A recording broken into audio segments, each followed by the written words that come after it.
Bonjour. Alors, un petit point qui nous fait manquer la marche de cette Coupe Web Ellis, Coupe du Monde de rugby. Un beau match, des regrets, qu'est-ce que tu en penses? Un beau match, des regrets naturellement, puisqu'il y a défaite. Mais je pense que le staff technique a commis une erreur de stratégie très importante.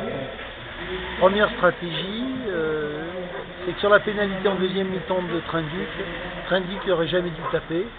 C'est Damien Traille, que j'aime pas beaucoup, qui aurait dû taper, qui est un tireur au long cours. Et ça change toute la donne du match, parce qu'on leur passe devant, parce que sur les tirs de loin, Traille n'a pas les pieds carrés, donc je pense qu'il l'aurait mis. Voilà. Après, nous avons toujours un jeu qui est freiné au niveau de Rougerie, qui oublie toujours de faire des passes et qui revient sur des mauls, et il oublie 2-3 partenaires derrière. Et puis le dernier point, c'est qu'on n'a pas assez usé du jeu au pied sur des open-under plus longs, qui auraient mis peut-être les All Blacks en difficulté en les renvoyant plus dans leur camp.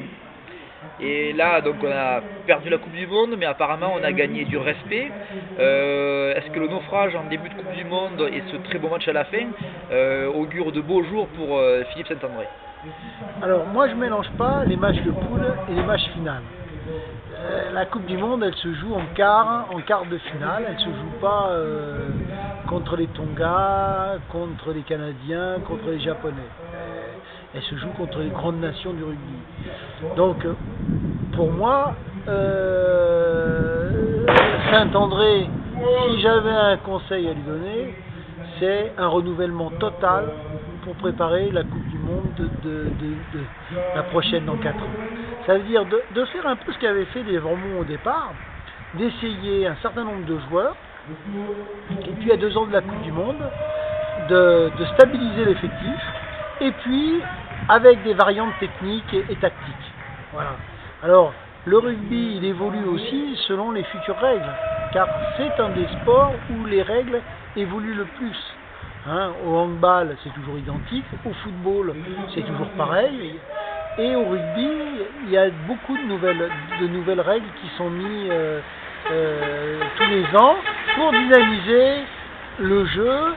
Et alors, un des paradoxes de ça, c'est que j'ai l'impression qu'on ressemble de plus en plus au jeu à 13 et plus au rugby à 15.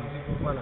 Donc ça, c'est quelque chose qui correspondra, à mon avis, à un besoin de la retransmission audiovisuelle des rencontres sportives.